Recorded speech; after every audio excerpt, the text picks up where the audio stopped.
Yeah. Here we go once again. This is Black Power Media, and this is the Remix Morning Show. I go by the name of the Air Doctor. Let me introduce you to your host. We got no other than Kamal K. Franklin. And we got Erica Brown.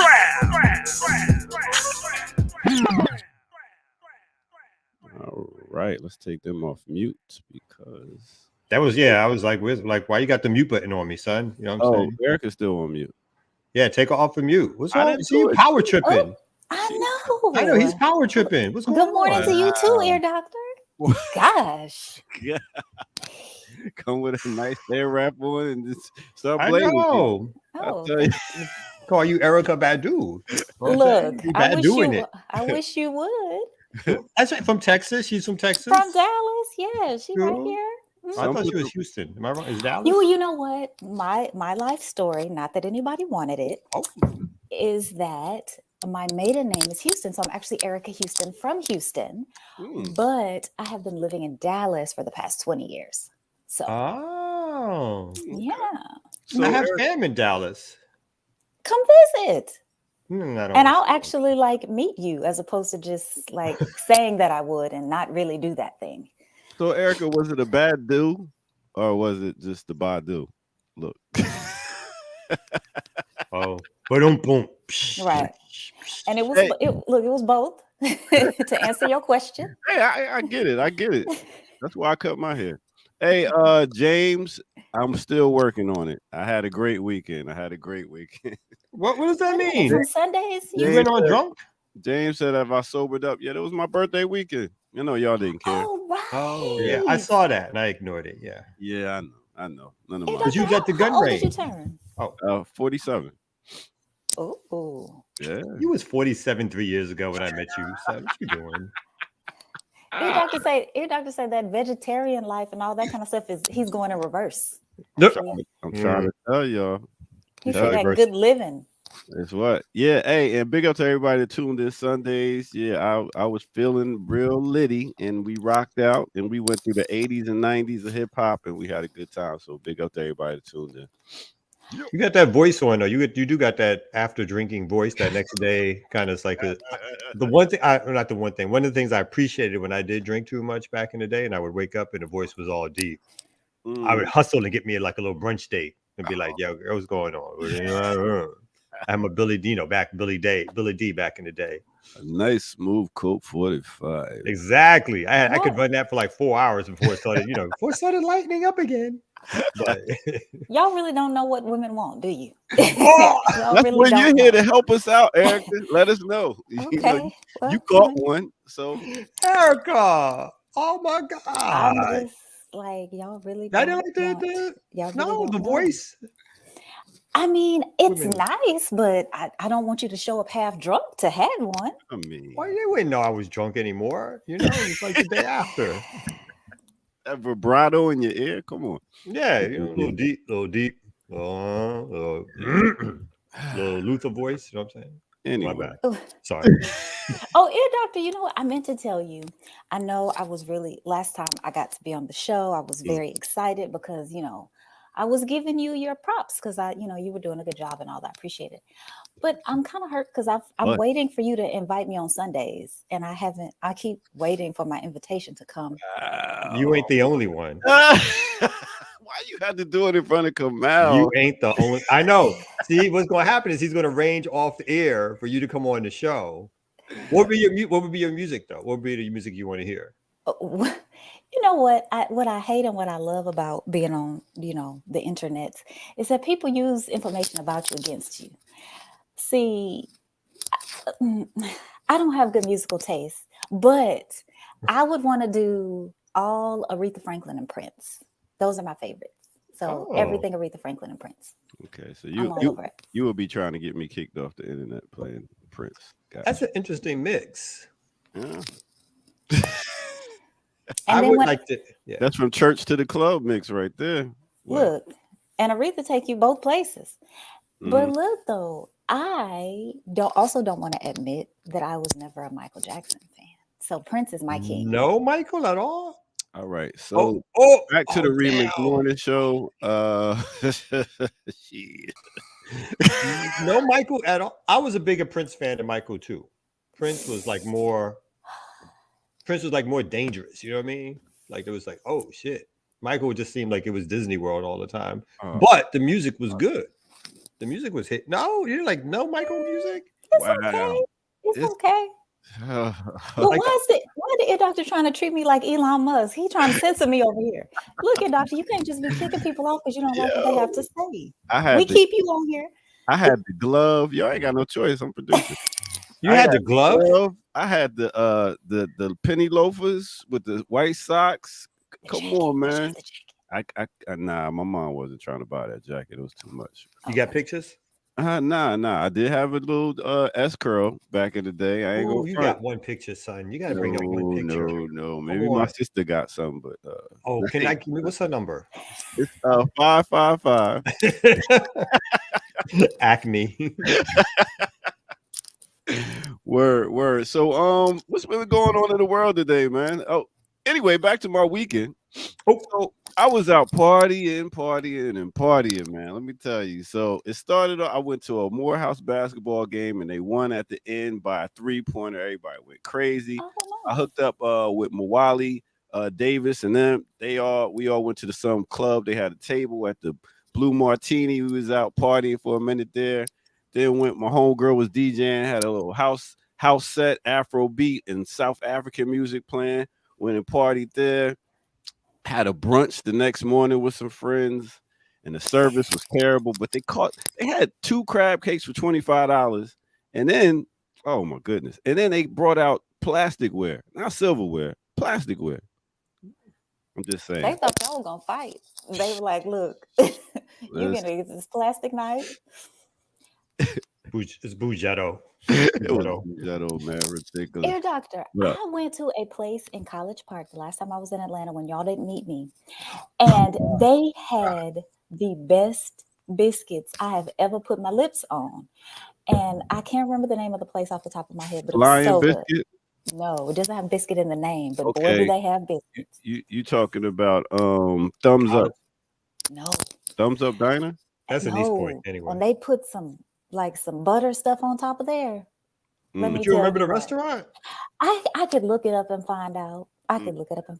It's it's a popular brunch spot in College Park though. One thing Georgians can do is eat. So we got a lot of restaurants. There's a lot of fat people down here. That's true.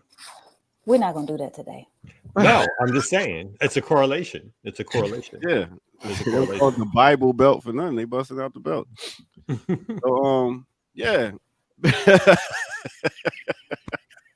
Where is Kim? Where has she been? Man, that's a good question. I miss her. Where is Kim? Kim went and got on her other little channel and is like, man, she don't show up no more. She's like, what? They probably pay her. What happened? They probably pay her over on the other channel. We pay her attention. I mean, a lot. Give her a platform. No, don't let me start, man. Y'all know I'm still feeling right now. You got the voice on still. Yeah, you got the voice. You need to get a date. After remix, you need to be at a brunch at 10:30 with some girl you've been trying to. How you know it ain't happened already? I'm just you the man. I live vicariously through. Go ahead. Do you. My bed is warm right now. I'm good. Too much. Yeah, it is. Now, finally, I reached the point of too much. Yeah. There we go. So, let's get back to Black Power Media. Y'all weekends was good. Yeah. Was that a segue into something? I don't understand. Oh, boring, man. What do y'all do besides kids be home and watch TV? We have these children. We do what they tell us to do. We take them where they need to go. Yeah. Y'all chauffeurs. That's right. Yeah. Yes. we have without the check or appreciation. Yes. Ninja something camp, swimming. This week they're off from school. So there's the camp, there's some swimming we did. Then you got to do arts and crafts with them or set them up for something. Then you give them a little bit of TV time just to make them happy and get them to leave you alone for an hour or two. And that's my weekends. Oh, okay. And then some organizing every now and then. Oh, that's right. That's right. You, Erica? I'm not organizing. I'm gonna have to admit that. But it's really just what these kids tell me to do. I need this, I need that, take me here, take me there, and I do it. Now, Erica, have you joined any organization? I have not. Okay, Y'all have so some We're recommendations for me? reviving our CMB Dallas chapter. look We're at that. reviving it. We're gonna have a brother Really? come on. You're gonna be a paid organizer. We raised enough money. We're gonna Look at revive that. that chapter. Are you serious? I am serious. You need to join. Okay, then I You need to will. join. Then I All right. will. Look at that. I'm be making connects out here. Sometimes they be carrying guns though. You down with that? Yeah, I'm not. Why wouldn't I be? They're not gonna be shooting them at me, are like it's I mean, not at you. Never. right. So it's okay. All right. You got a little training, I don't have any training. I did think about that, and I'm still thinking because I have a couple but of you're not scared of girlfriends. guns. I'm scared of guns because I don't have training, Okay. right? Okay. But I'm not scared of the idea of guns. All right. So my Soldier. friends go to the range, so I'm gonna join them. I want to do that one day and figure out, But can I? Okay, y'all gonna say I'm dumb for admitting this. I'm thinking all this time when you go to the range that you're using like fake bullets, and they're like, "Girl, no, these are real bullets at the range." And I thought y'all are in a room of people you don't know with real bullets and guns, just shooting at targets, and nobody's like. You thought they were shooting blanks at the gun range? Yeah, I'm thinking it's practice. Like, see why you can't. So, yeah, this happened. I got to hang out with Professor Griff this Friday, and we actually went to the gun range. He was my teacher shooting the gun. And you Show see the other one, son. Show the other one where you look kind of scared of the gun. I don't know what you're talking about. You know what I'm talking about. I mean, kind of like, How did you do? I'm trying to look at your targets. How'd you do? Hey, Not listen, great. listen. Look at that. Look at that center mass right there. That center mass right there. What's in a mass? Looks like you kind of shoot him in the penis. It looks a little low. Hey, it's in the center, ain't it? Anyway. The red is in the center. You all low, like you're trying to shoot him in the stomach. Show the other one. No. Show that other one. I don't got no other one. You just put it up 5 seconds ago and switched it. My bad. I took it down. Hey, so what we're gonna do is we're gonna go ahead and get into our first break right here on the Remix Morning. Can somebody else say it? Show. There you go. I just was a little.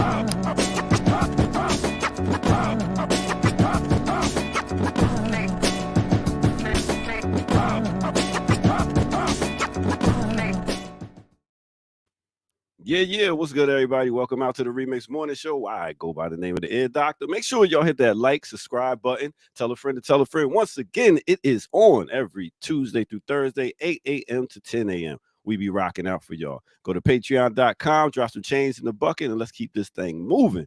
Thank y'all once again. And share, please. Sharon's caring. Karen's sharing. And all that. All right, so let's get to the weather report real quick.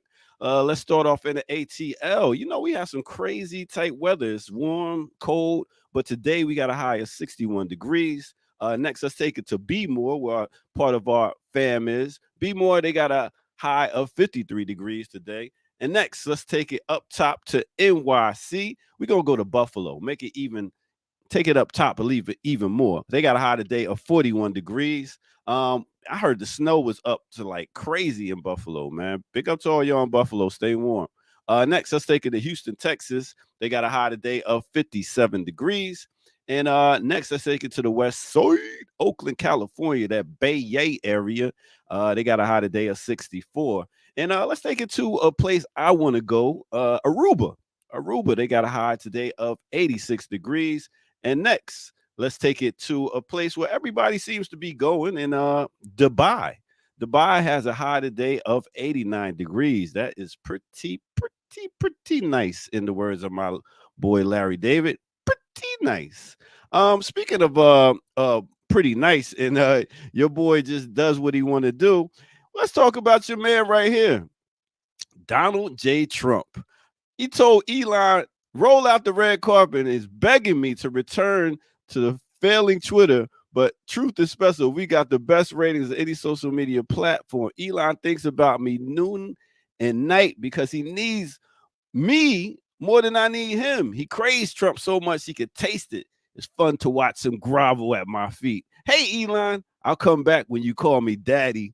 gosh, your boy right there is on beast mode. He don't care. He said, I'm going for 2024. Catch me in the White House. All right. Well, let's get back to our Remix Morning host to see what they got to say. Yeah.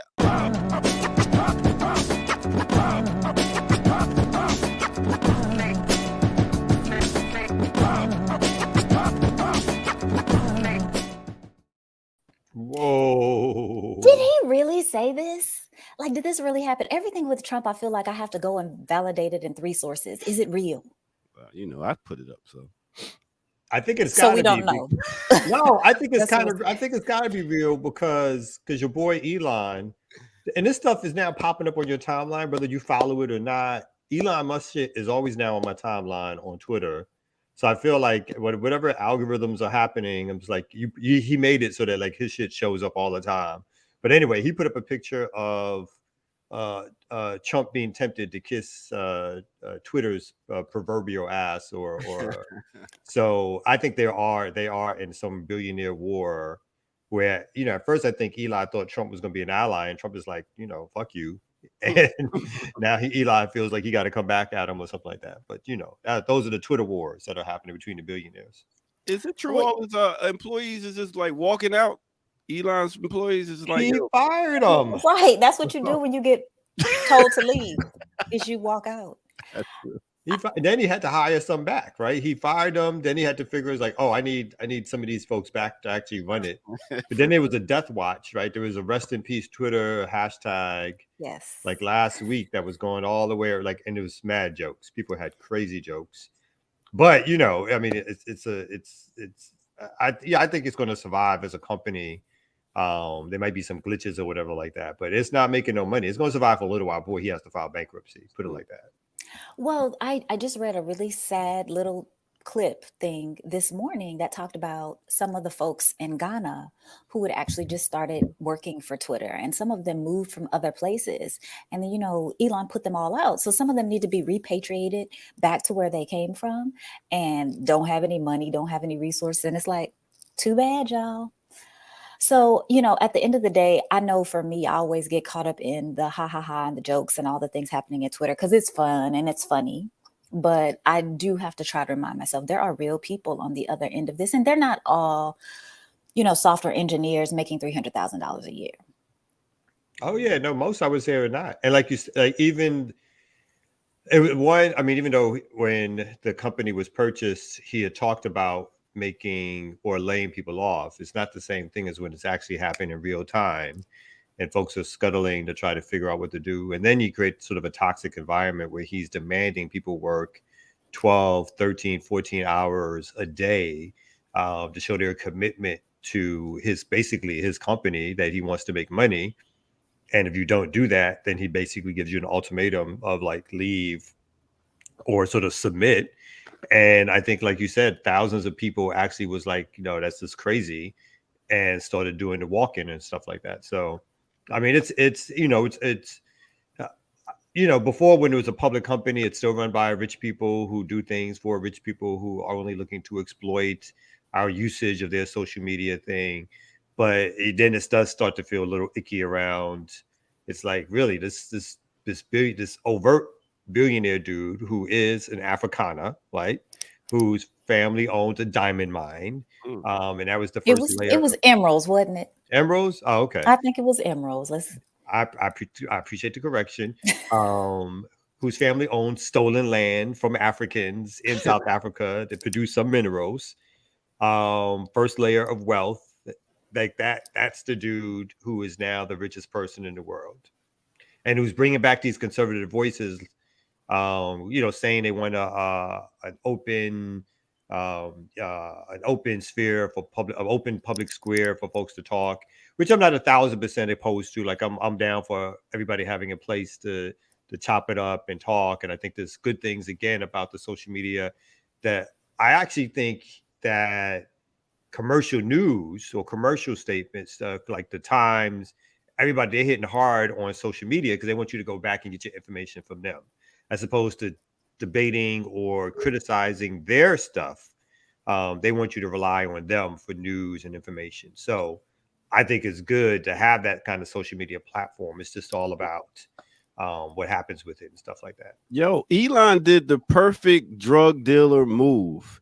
He was like, all right, here's the free speech. Y'all can get on the social media, have the free speech. And then you get hooked to that free speech. And then he's like, you know what? You need to pay to get this free speech. Speaking of free speech, I would like to bring in one other person. No other than Dr. Jared Bull. It was the worst segue ever, though. It was. Oh man, It was terrible. Speaking terrible. of free speech, come on, man. Let me get my Paris intro, man. What's up? you where you at? You are in Europe. I am in Paris right now. Time is it? So that's why I don't have my my full gear and whatever. So I hope it's coming through okay. But I had a chance. It's good to see everybody, and shout out to the AAPRP and the Pan-Africanism that is existing in real time. You're on a world tour, son. Look at that. Niggas in Paris. Exactly. And I just want to say something to somebody that I had to block this morning on Instagram. Here we go. Just real quick, if I take pictures with my beautiful children in front of the Eiffel Tower, I'm not trying to get a comment about how we're supporting imperialism. Wow. And we don't get you know what I'm saying? I'm not trying to hear all that. We out here meeting with the Africans. We took one shot, took one little thing, and I got somebody on there giving me a whole lecture. So I was like, you blocked, you out. Not trying to hear all that. Anyway. Jared, I understand. The people have me fucked up too. It sounds like they got you. Look, sometimes they do. If you know what I'm saying, and don't put your treatise on a picture of my children. I'm taking pictures with the baby, Petty in Paris. That's right, international Petty. You know what I'm saying?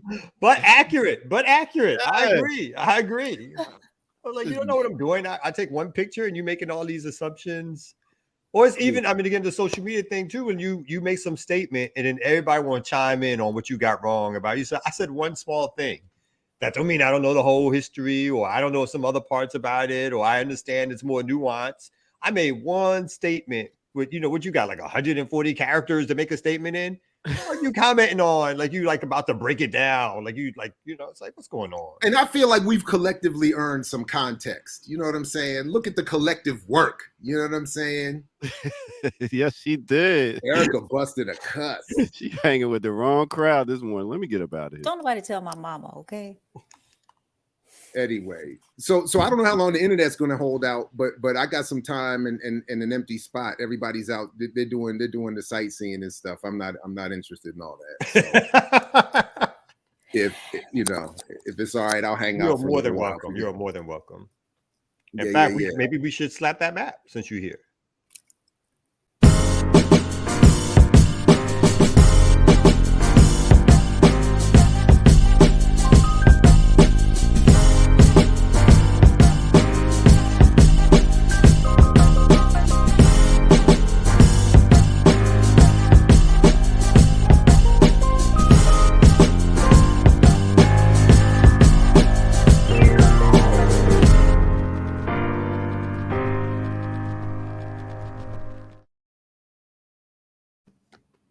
Welcome back to the Remix Morning Show. You know what I'm saying? We down with Erica. We down with Jay. We down with, you kind of down with Kamal. Not always down with y'all, but you know what I'm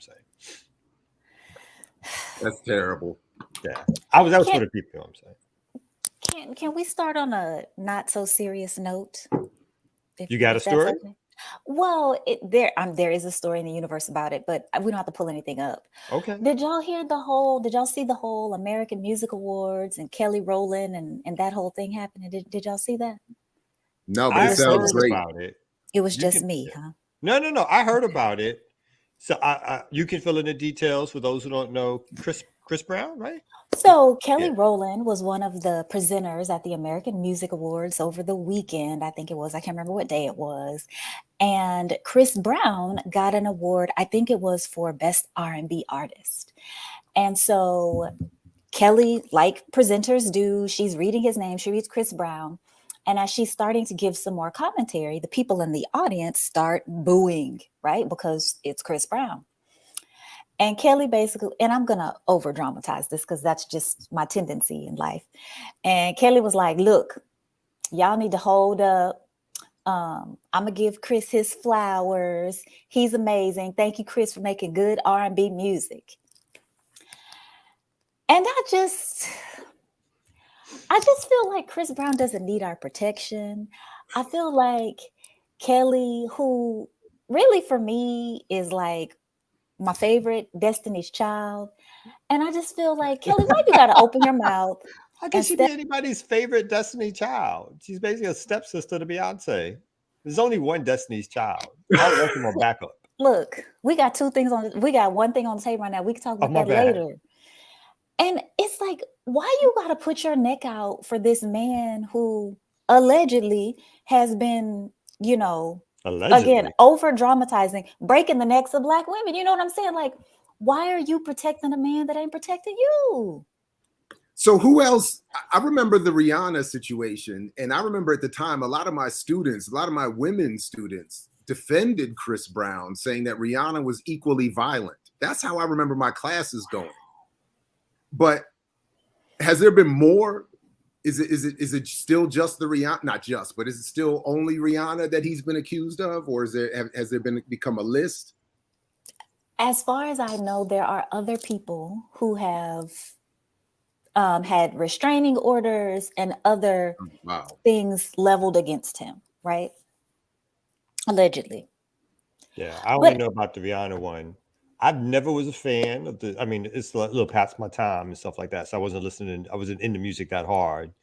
But yeah, he did what he did. If it's 6-7 years later and people still booing, then let them boo.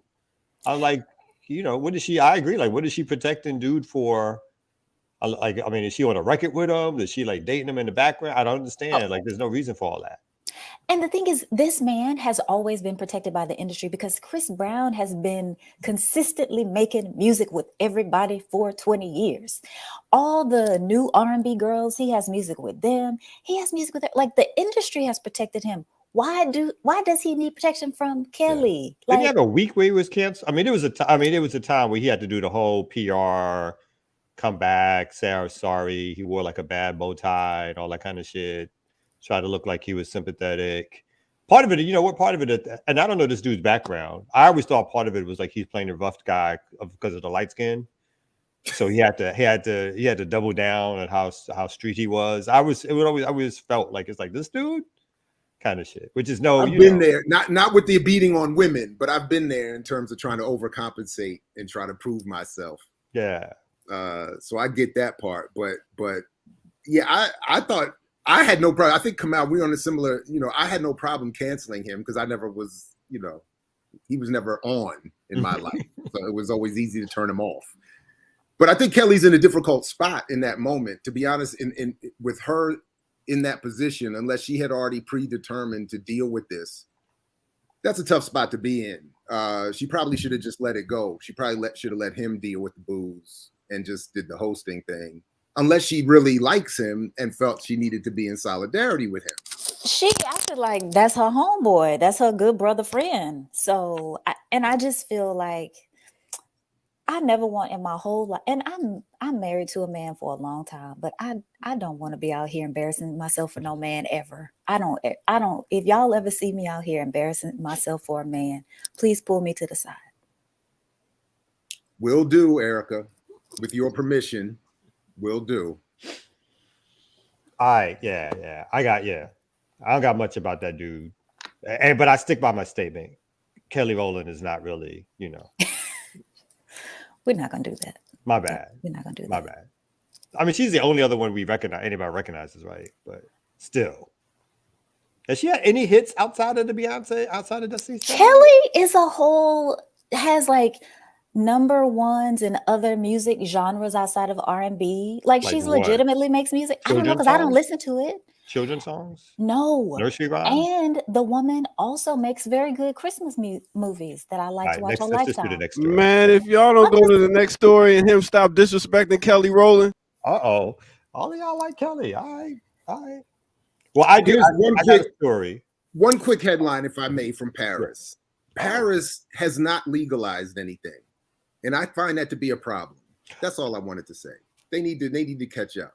I don't know why I can be on medical cannabis and legal whatever at home, and I got to come here and it's the Sahara Desert over this joint. I'm shocked. I thought Canada. I thought Paris would be all liberal about all that kind of stuff. That's what I think. I foolishly expected it, and they got it's locked down more over here than it was beforehand. I'm like, man, what kind of nonsense is this? So Paris. So just one more reason not to like France. Not to like France. You know what I'm saying? Anyway, my bad. I just want to throw that in there. I'm like, man, what is going on? I truly just thought it was going to be the opposite. So some of these, still speaking. Well, this got nothing to do with it, but it's an international story that I wanted to bring up because this was hitting last week. We didn't get to talk about this. So the Dominican Republic steps up Haitian deportations, raising tensions. And here's a picture of the Dominican Republic president, who is basically European, right? So the Dominican Republic is stepping up deportations of Haitians and is creating a police unit focused on foreigners, fueling tension between the two Caribbean nations, whose relations have for decades been marred by migration disputes, to say the least, right? Dominican President Luis Abinader, I might be saying that wrong, last week issued a decree calling for stepped up migration protocols, enforcement, and the creation of a police unit to investigate foreigners living in illegal land occupations. Critics in Haiti have noted these plans run counter to the United Nations call for countries not to return citizens to Haiti due to chronic gang violence, but it's a lot more than that going on, but okay. The prime minister is very concerned about mass deportations that are taking place. Well, Prime Minister Ariel Henry, this is the Haitian prime minister, is concerned about mass deportations that are taking place in the Dominican Republic. We hope that the rights of the citizens are respected. So basically it says, let me get something else there that's, I saw that was good. It says, it is not immediately evident how many Haitians have been deported since the decree took place. It says that the National Migration Office told local media on Tuesday the figure was around 50,000 in the last 3 months. And so this has been stepped up in the midst of the crisis that's already happening in Haiti. The Dominican Republic is now once again closing its borders or shutting down its borders. And obviously it's through a racially tinged lens of the treatment of Haitians within the Dominican Republic, who are allowed at times to work, but then are expected to leave or get out or not given any status whatsoever. So it's basically sort of a colonial relationship at times between the Dominican Republic and Haiti, which is based on the history, but obviously mostly based on colorism and racial white supremacy, because you have Dominican Republic. But the weird thing, of course, and we'll get into this about the Dominican Republic, is that it is basically an African country, right? Most Dominicans have African descent, if not fully African.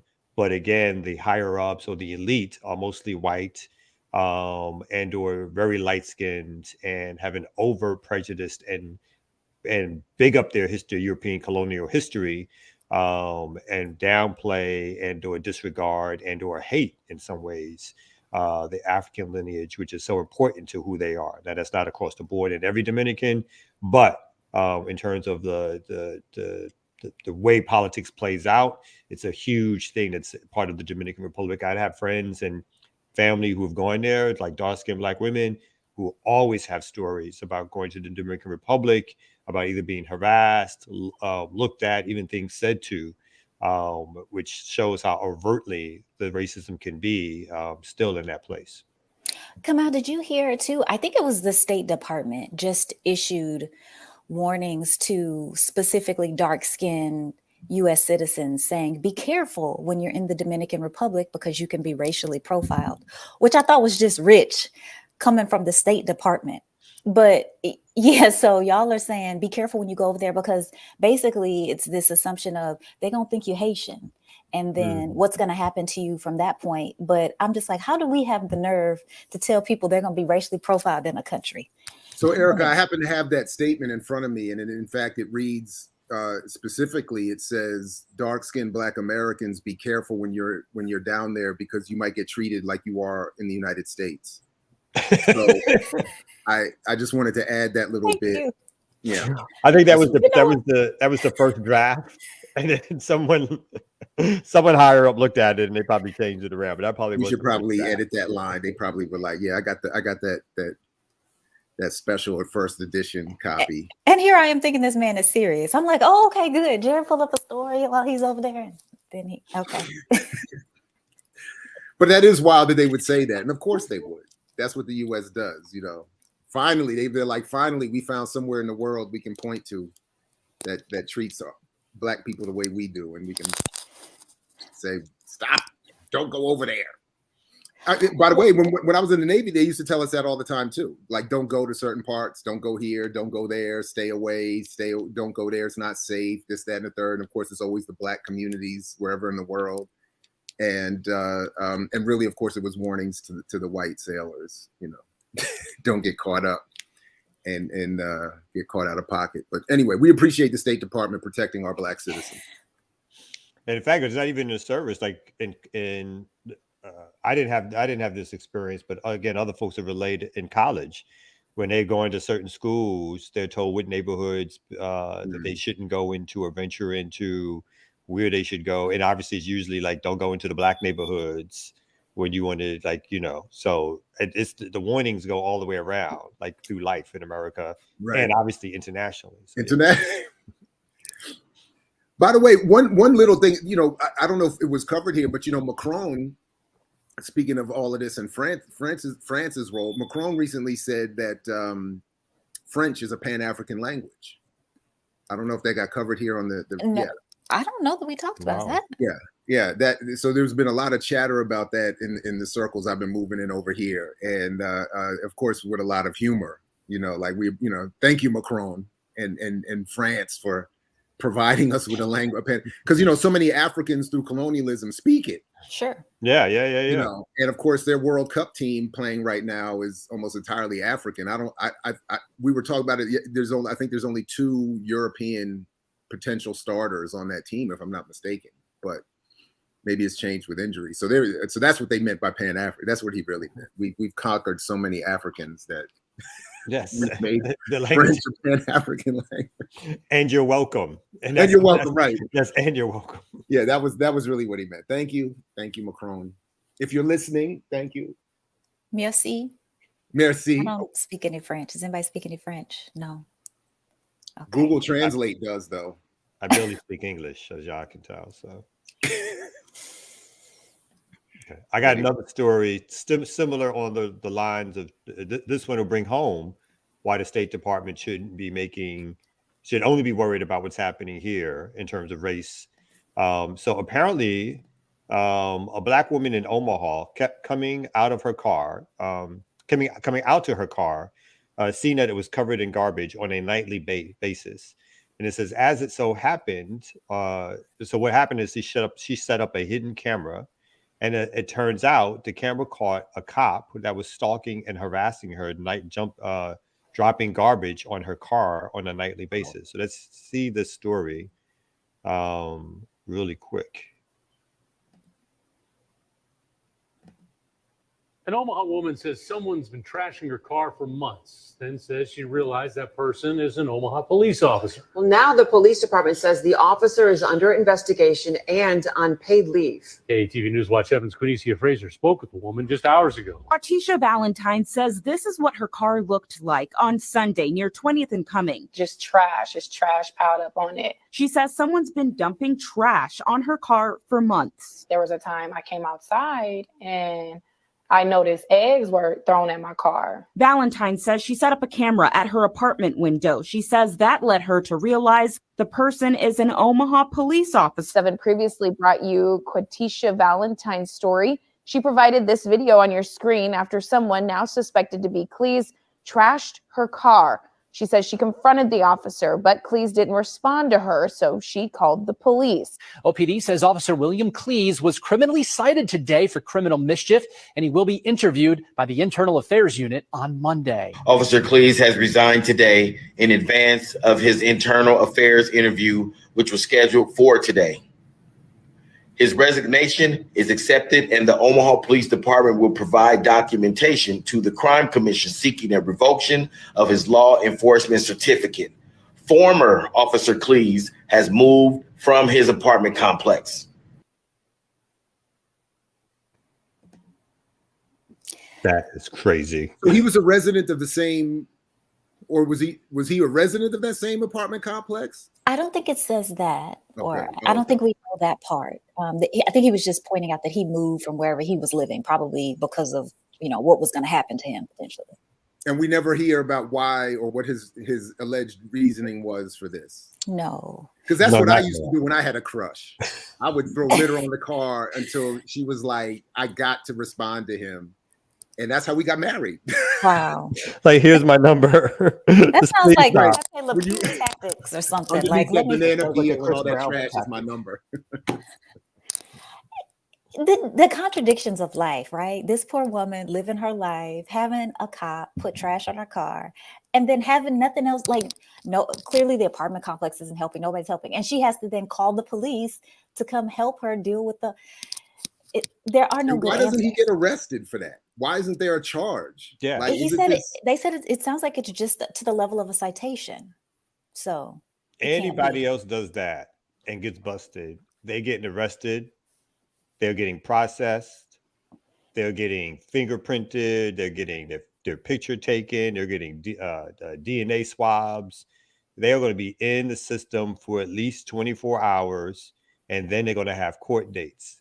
And the fact that he got to resign before they even got to fire him is another indication. So it seems like there's no doubt that he's the perpetrator of the continual harassment of this woman. There's not, as much as the allegedlys are being thrown around, there doesn't seem to be any doubt in the police's mind, and obviously the one caught him on videotape, that he's been doing this. And obviously there's the whatever whys, he had some whatever, but it's obvious that this dude has done this and needs to suffer some consequence. But again, it's also obvious that these things are not as outrageous as they seem or surprising that they seem. They're part of the daily harassment in different ways that cops get to do because they're cops. This seems unusual, though.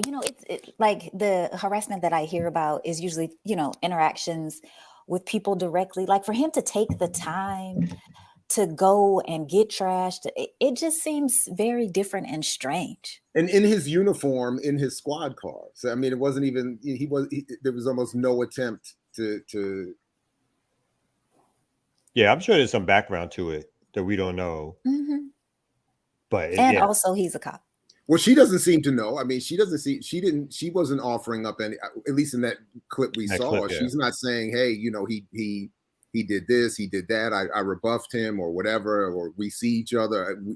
I don't know. There was no context. It was just trash on my car. I put a camera up. It's a cop. Yeah. And then he quit. So it was like, what? Anyway. But I don't know who's our story producer today. But is you come out okay? Of course. Okay. On the very last story, I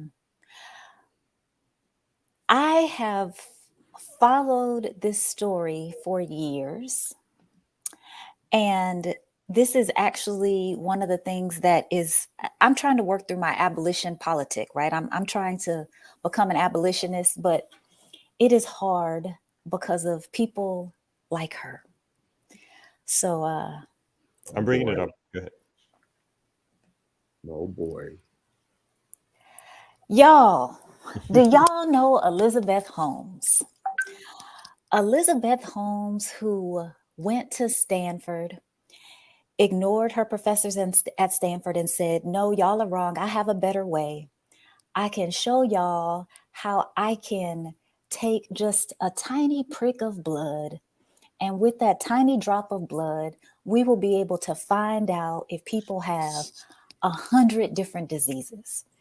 The Elizabeth Holmes, who was able to go and court Walgreens and all of these big money investors, Rupert Murdoch, the DeVos family, she was able to defraud all of these people out of their money with the fake Theranos blood machines that never actually worked.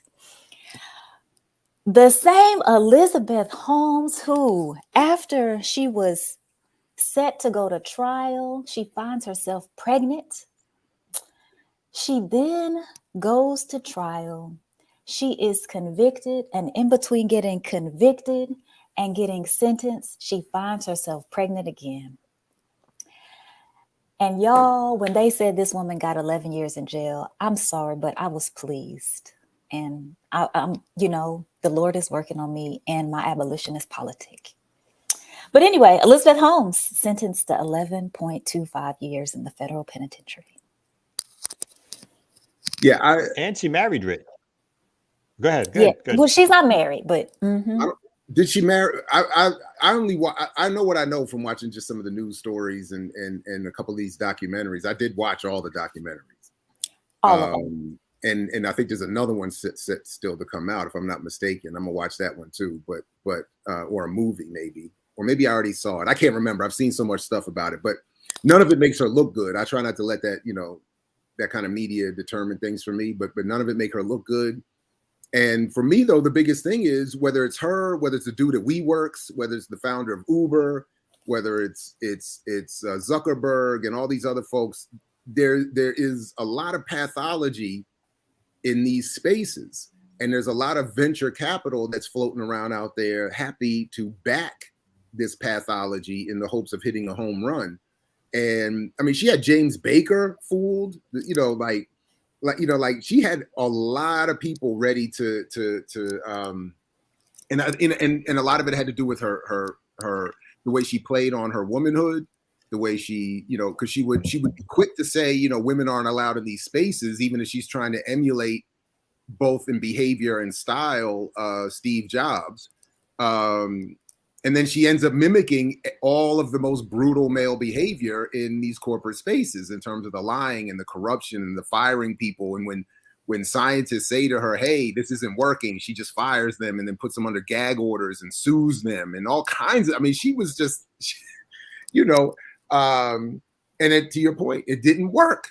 That was the thing. And she was, and she was willing to sell her fraudulent, faulty devices, even as they were giving false negatives to some people who were testing negative when they did have, in fact, some issue, false positives, which is, I guess, ultimately good news at the end of the day after the initial stress of being told positive.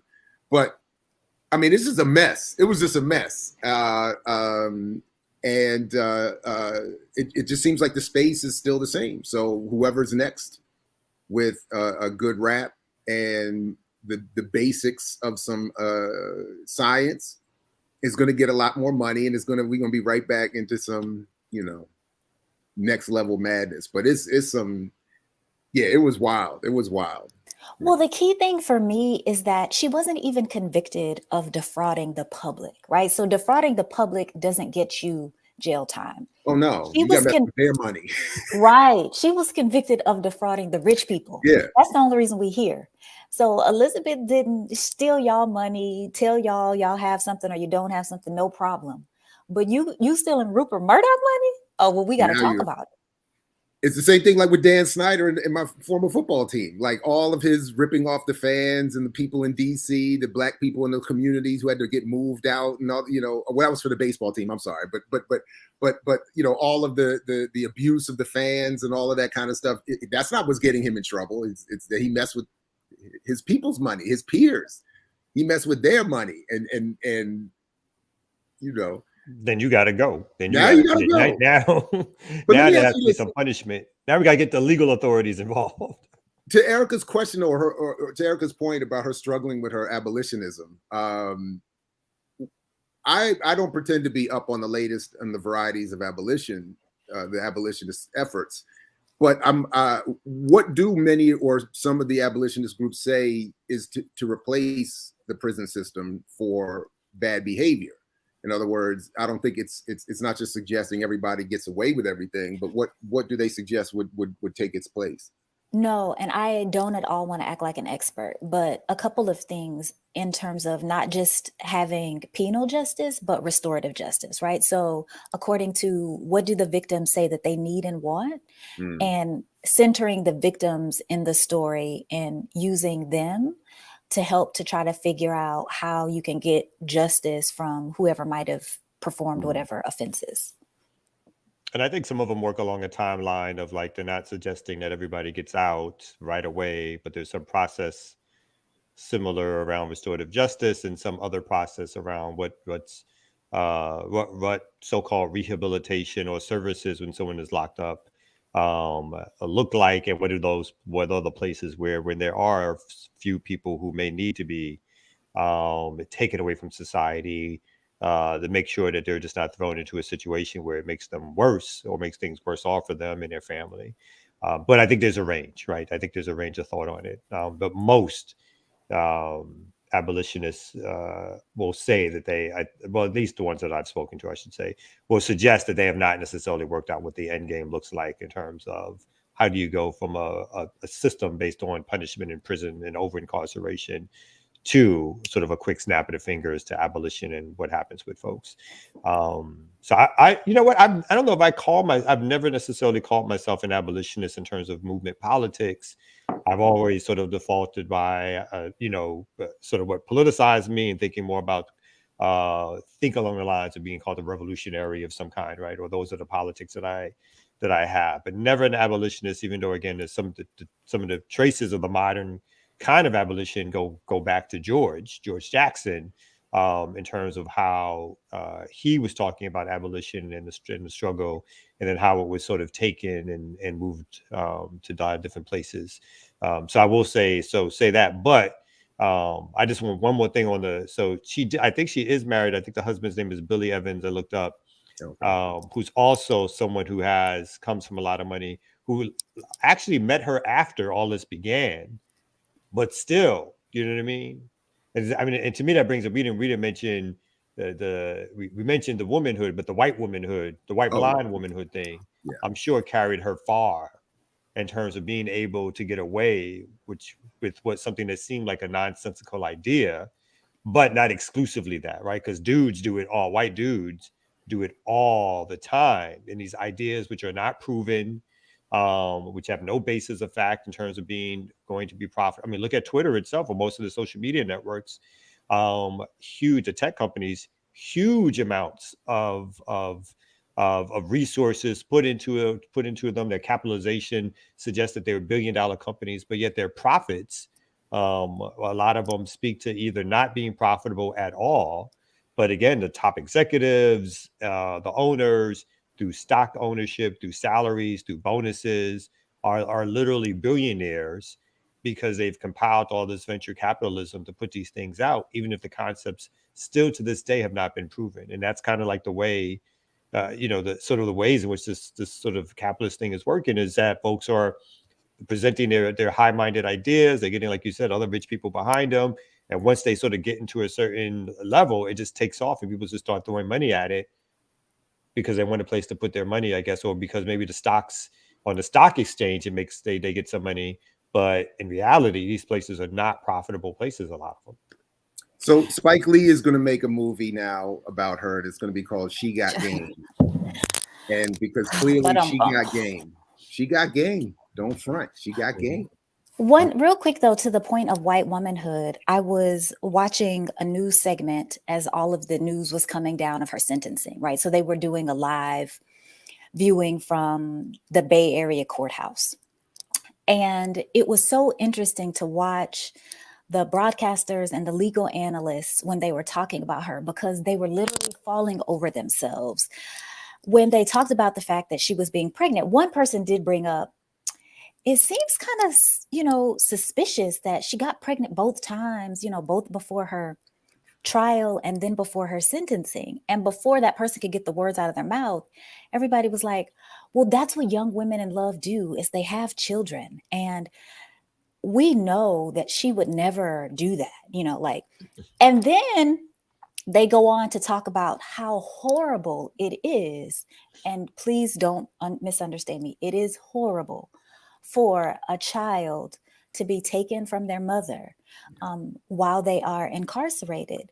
But it was almost, they could not imagine a world in which a white baby would be stripped from their white mother's arms. And the whole time I'm just like, y'all, this happens every day, every single day. But when it was her, their brains could not even understand it as something happening. And I'm sure she is. I mean, I wasn't there in the bedroom, but I think there was a conversation around, we need to get pregnant now. That was in the lawyer's office. It probably wasn't even in the bedroom. I agree. Go home. Would you have advised your client? Look. Legal strategy, have a white baby soon that we can show in some pictures, get pregnant again. Yeah, like I mean, because remember the original man she was with was Indian, Pakistani, Honey Bawani. So they were like, so your point's important. Go have a white baby. Get rid of this dude. Go get you a Bob. Would you say Bob Evans? That is the whitest something name. like that. Billy. Whitest It's a Billy. ever. I think he's a Billy. A Billy Evans, same, almost just as white. Go get you a super white boy and have a white baby, and let's get you ready for trial. Hey, it's Dwick when you go to trial. Do what you can, kid. I never heard that before. Nah, that's a form of like, like when there's some street kid, they get him like a cheap suit and tell him to try to look presentable in front of the judge, in front of the potential jury. This is her version thereof. You know what I mean? Come in pregnant. Get that. They notice she don't wear that all black shit anymore. The way she does, like, let's clean you up. Let's make you look a little normal again. Whatever fantasies you were living out, let's scrub that clean. Get you in some Ann Taylor, whatever the fuck it is, and keep it moving. She probably had to take some of that bass out of her voice too, because she came in here sounding like voice. Yeah, I'm sure. Yes, give me money for Theranos. Yeah. Speaking of somebody people, go ahead. I'm sorry. I was going to say real fast. A couple of people in the chat reminded me that my favorite senator, Cory Booker, also wrote a letter over there and tried to get some sympathy for Miss Holmes. Are you serious? He did? He did. Cory's always on the wrong side of everything. Like, so between Kelly Rowland and Cory Booker, we just defending all the wrong people this morning. Where are the people standing up for the right side of things? What's going on? It's the ear doctor. He's the only one who stands up for them. Great transition there, Erica. That wasn't bad. Nice. Especially when it's positive things about the ear doctor. Now, check this out. For all our new people that's tuning in that don't understand all the political terms that you use, what's the definition of an abolitionist? So again, y'all not finna tell me I'm out here trying to be something that I'm not. But in my limited understanding, and unfortunately, I think there is a spectrum. But for me, that means for Erica, that means a world where we don't put people into prisons like we do animals. We don't incarcerate humans like we do animals. And so we try to figure out other ways for us to deal with the, what do you call it? What's the word? The deviancy that can happen in society and that will happen in society. Okay, because I know Frederick Douglass was called the abolitionist, correct? Yes, I mean for slavery. Okay. Yeah. Right. Okay. Sorry, go ahead, Kamal. Go ahead. Of the criminal justice system, right? Of abolition of the criminal justice system as we know it today. Yeah. I mean, it's the end in which what would be considered an unjust institution and or practice. To say that it has to be wiped out, stopped almost immediately, and replaced and or either replaced with something else or just done. To stop the activity that's happening, particularly under sort of a governing system or the practice that's happening through governments, right? So obviously that could be a stretch of everything that's considered sort of a radical abolitionist. But yeah, you can be an abolitionist against almost anything that if you feel like it's an unjust system or practice that's hurting somebody. So at its basic level is that, but there's a lot of, as she said, a lot of deviations in terms of its application, how it's used, who uses it, and what it actually means for folks who are using the term, right? And how you get there, we can also be important. All right. That's what we get right here on the Remix Morning Show. You get terms broken down. That's right. So with that said, let's take our first break as I bring to y'all one of the dopest MCs y'all ever gonna hear right here on the Remix Morning Show.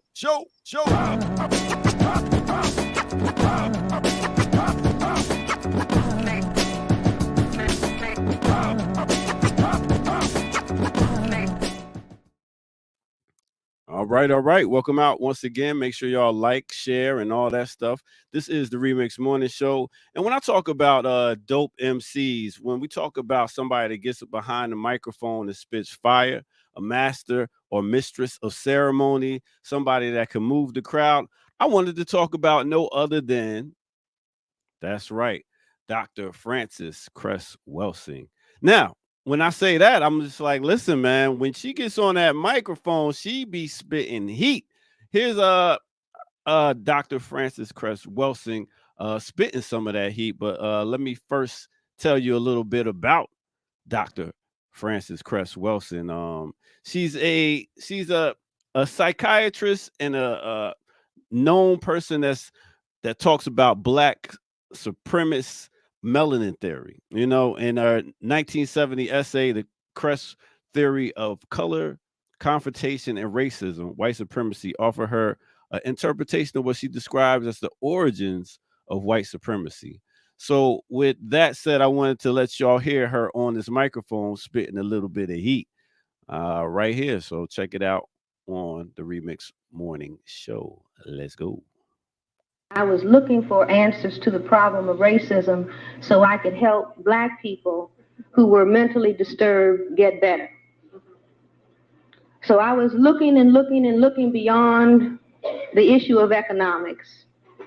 And I heard this gentleman say that racism had to do with people who classify themselves as white, maintaining control and domination over people who are classified as non-white. And Mr. Fuller maintains that if you don't understand that, every single other thing that you know will only confuse you. That if you don't understand racism in that context, then every other thing that you understand will only confuse you. And as a result of being exposed to his work back in 1967, I wrote the paper that some of you may be familiar with, The Cress Theory of Color, Confrontation, and Racism.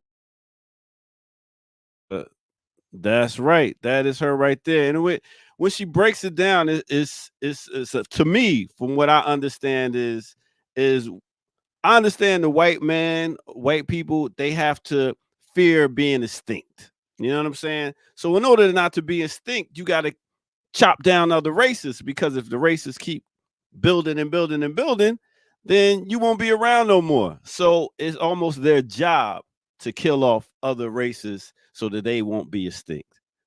Let me see what the rest of the crew has to say about this right here on the Remix Morning Show.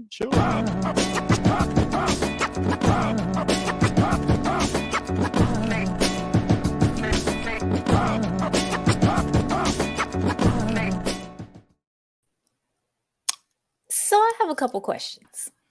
Okay. First of all, how are we defining MC here? I'm having a hard A time. mistress of ceremony, somebody that moves the crowd. No, yes, that she's an MC.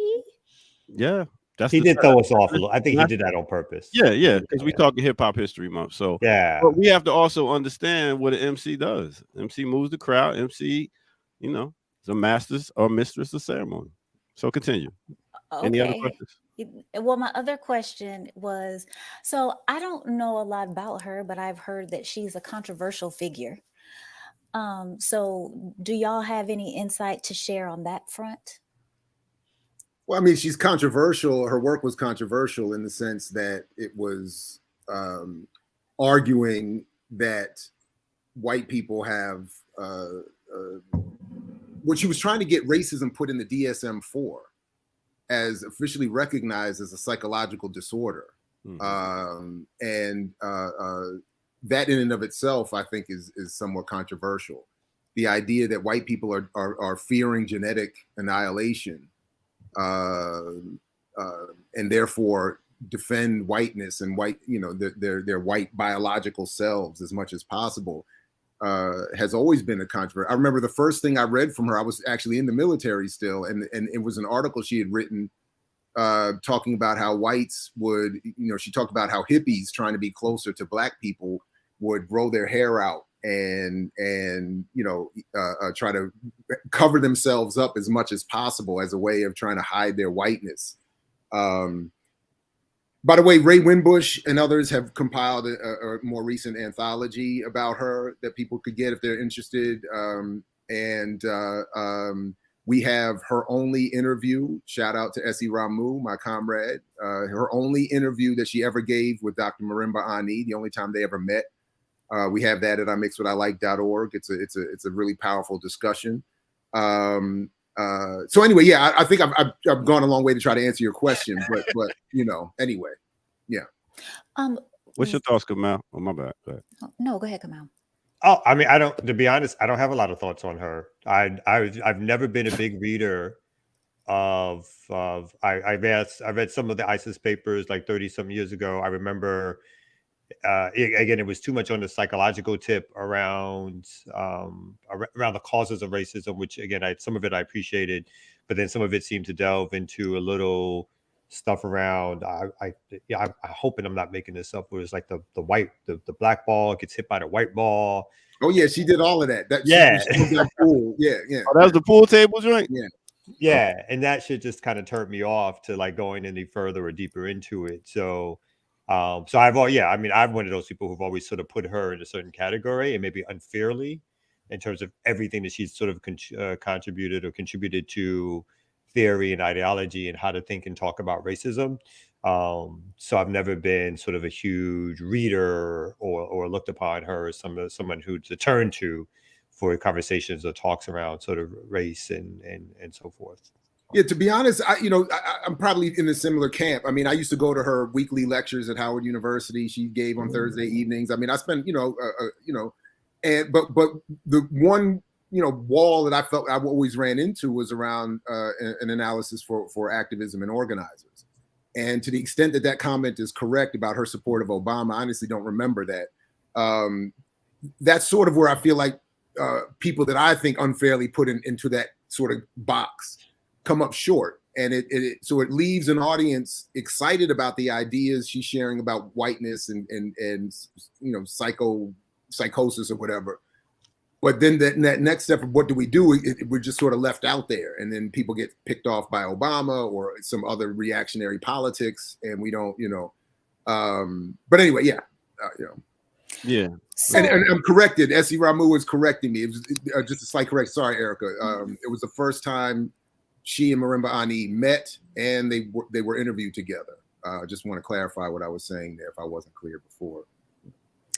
and when you talk about this idea of there's this contingent of white people who believe that the race is going to be annihilated, and so they feel like they need to continue their own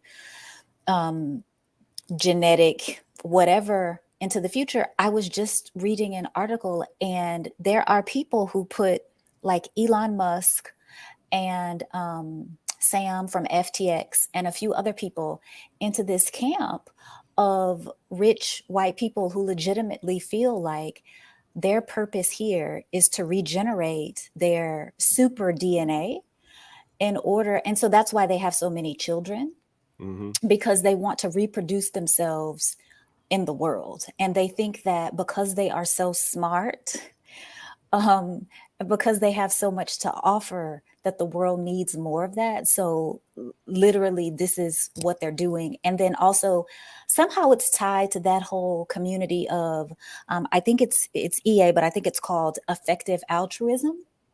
Yeah. So that notion of kind of in some cases it can be like a by any means necessary, we're doing a good thing so we can ignore all of the other ramifications of what's happening. But that stuff is very scary. Like so very so that was scary. always my thing. Like it's hard to I always found it difficult to read Cress Welsing's argument and fully dismiss her, as some folks I appreciate are more prone to do, because whether you could argue it has a materialist base, but how white people engage the world is insane. So I have no problem with people trying to identify different ways of addressing that issue. And it's hard, so there are these ideas, and she would even cite, I remember her citing stuff that Reagan had talked about, where he was talking in his speeches about being able to see the blue blood and the blue vein and the red vein and the white skin being red, white, and black. So like they get into all of this. And then, so of course, I think there is a logic, even if, obviously I have my biases or whatever, but there is a logic that says, look, there's something going on here. Now we could say it's because of capitalism. We could say it's because of something else, whatever you want to call it. But white folks are addressing themselves to the world and to a world majority that's not them and are insane with it. So. I think you're right. I mean, if she's trying to classify racism as a mental illness, I have on that tip alone, chat. You know what I mean? I was like, I'm 1,000% with that, because you're exactly right. The way Isn't that too easy though? Like, isn't that just it? Like, well, I mean, I don't think she means that that's the end of it. I mean, I think to recognize the fact that there is something that, instead of suggesting that there's something bad or weird or negative about us as Black folks, for either how we act or conduct ourselves or behavior, or all the studies that go into the so-called pathology of poverty and Black folks, which white people instill or put on top of us in a eugenics study. I am of the thinking like, oh, that shit should be flipped. Obviously, I know there's political reasons and ideological and white supremacy is the reasons why they do that. But I'm like, in a world that made some sense, white folks would be under a microscope daily for their collective behaviors and some of the individual behaviors that are strictly around preserving a so-called white race or white aesthetic or building up white culture, and the theories and ideas they come up with to justify it, to put it into practice. That shit is nothing short of a mental illness. Lynchings on a public square in which you invite your family and friends, you're tearing off people's skin to take, or cutting off fingers and limbs to take souvenirs of. You're taking pictures to make postcards, selling them in stores. That shit is nothing but a psychologically crazy and mentally ill idea that needs to be obviously stopped, first of all, but studied the fuck out of under a microscope to make sure it doesn't happen again. So on that tip, I'm way with her on that. It's some of the other things, but it's like on that, it's certainly a mental illness, obviously driven by some economic stuff, and the rest of it can all be thrown in there. But there is a psychological deficiency happening when folks not only act like that, but collectively put that together in order to form a society in a way in which they capture the world. And my thoughts is it's really like jealousy. Like, I mean, if you think about it, you're living here in the mountains, the cold mountains, and you walk down the mountains and you got to go every day and hunt for meat. You're freezing, you're not happy. You got to go hunt for meat. And then you go over to this nice warm place where people are just picking fruit off the trees. They're living their life. It's beautiful. It's nice and warm. And then you like, I got to do all this. And they over here living like this. I'm coming to take what they got. So it's like a continuance of not liking what's going on and be like, yo, I got to take what they got because I'm used to hunting. I'm used to going and getting mine. So they go and see these peaceful people and like, yo, I got to hunt. Go get mine. And throughout time, they continue to do it and be like, just being jealous and not happy. They not us. Am I wrong? Is that the Iceman Cometh? Was that it? Who? The Iceman Inheritance by Michael Bradley, right? Wasn't that his name? He had a similar line of argument, and I remember Dr. Clark wrote an intro for a reissue of that book. And it basically argued, and it even went so far as to argue that European Jews have the highest level of the Caucasus gene or whatever, most likely to be violent or something like that. It was a pretty aggressive book. I don't know how well the science is defended. I can't speak to that. But anyway, yeah, the Iceman Inheritance was, It just makes sense to me. If I came somewhere else, I seen everybody living real good, and I'm living like in shambles, I'm trying to take what they got. I don't know if I think I don't know. So I don't know if I buy the theory of jealousy.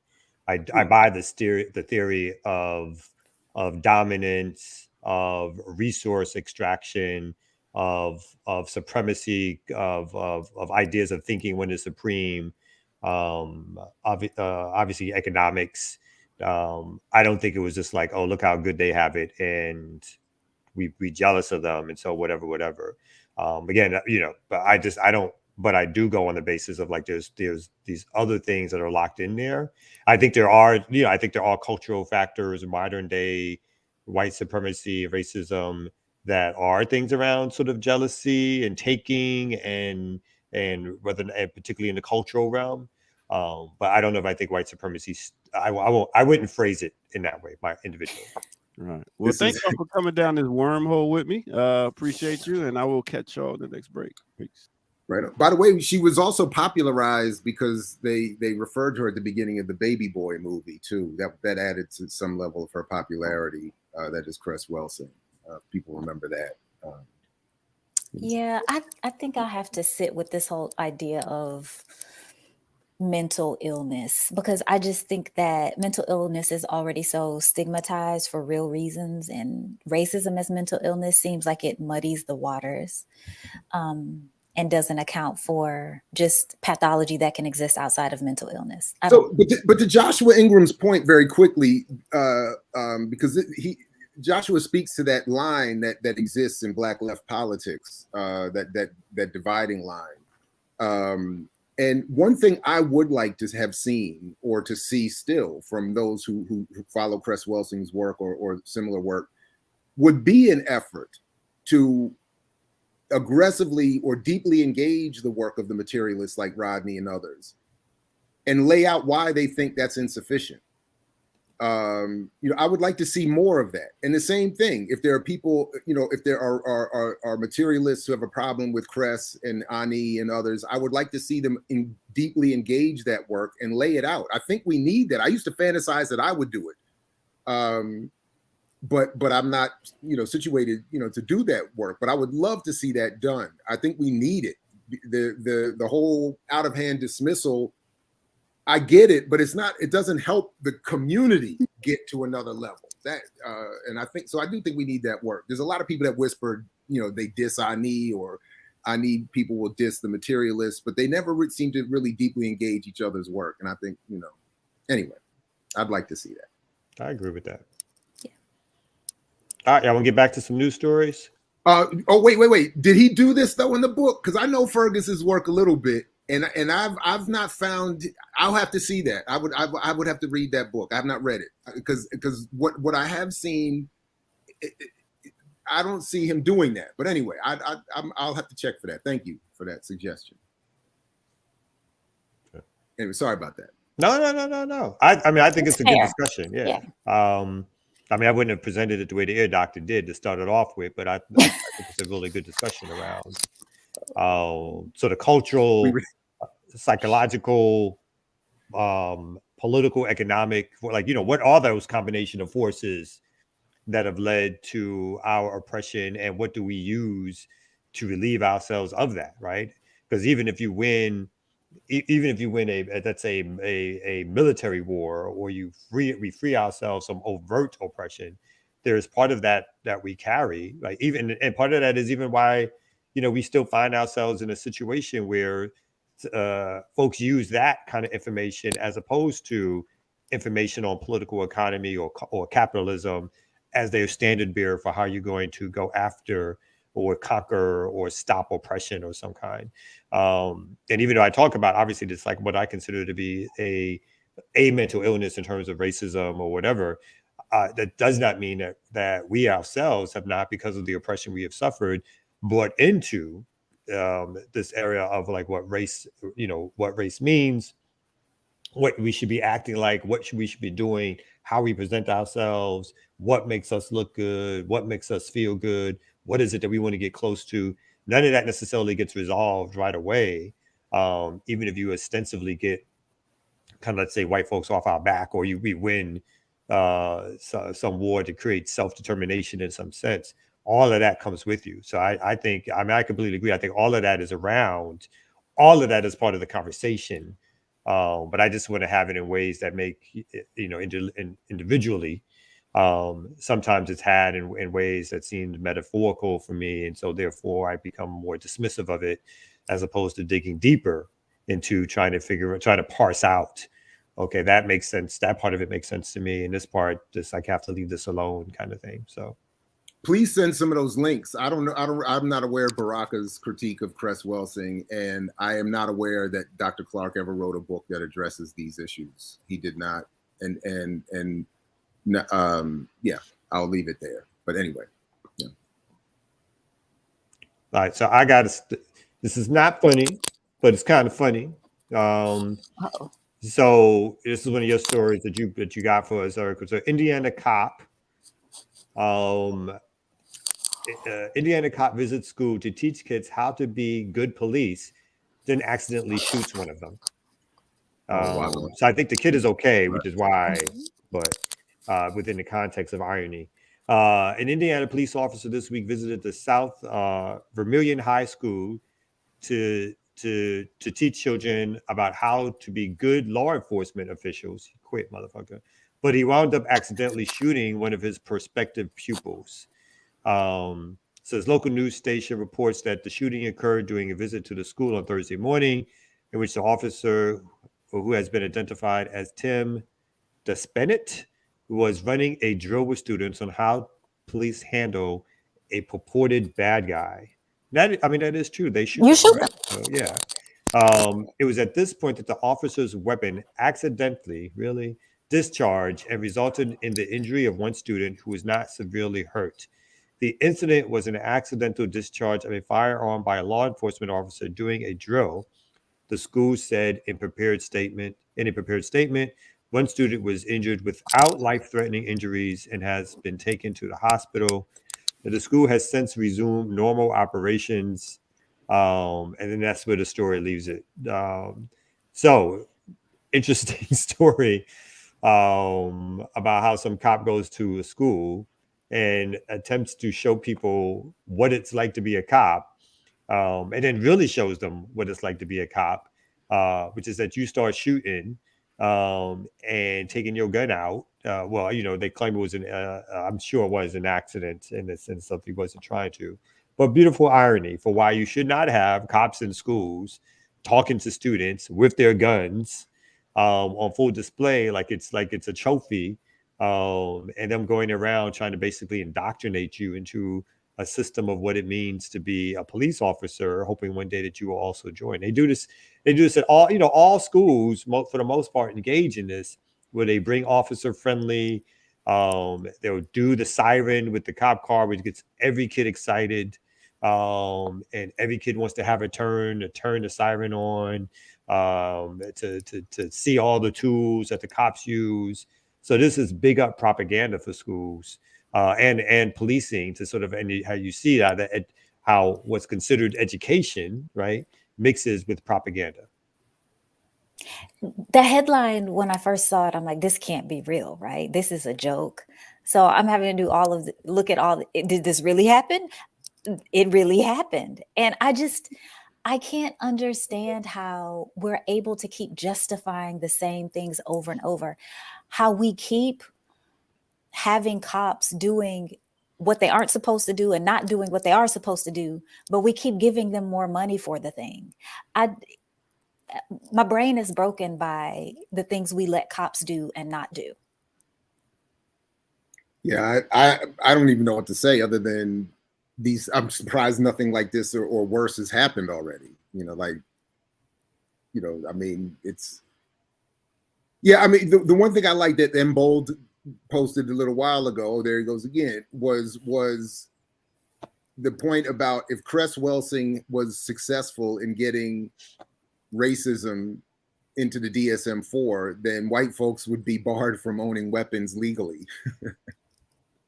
And it would make sense. I think that makes. That's a pretty good tactic. I don't think I ever considered it that way. I think we need to I think we need to revisit that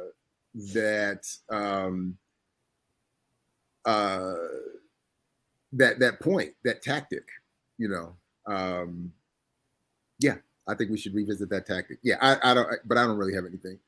So word from the point, I see you. I was trying to wait for a break. I didn't want to interrupt the story, but I see you. So since it's been brought up, I'll just say very quickly, you've posted a number of, Juwanza Kunjufu has never, to my knowledge, written anything of value on the economy or economics. He promotes buying power and a lot of the mythologies around a segregated economy that are fanciful. And I have no interest in interviewing him, to be quite honest. It would just be a disagreeable debate. And I'm not interested in that. Similarly, Dr. Clark's, since someone also just asked about, I thought it was the same person, sorry. Who Betrayed the African Revolution does not address in any meaningful way, at least, these divisions that I was talking about in terms of materialism versus culture or some other, issue. I've read all of Clark's work very carefully, and all of his, anything on tape at this point I've heard or seen, and that's not what that book does. And then, by the way, one last point on that, with all due respect to Dr. Clark, I think, his work was not focused enough in his writing. I mean, so a lot of, like, he didn't go deep enough.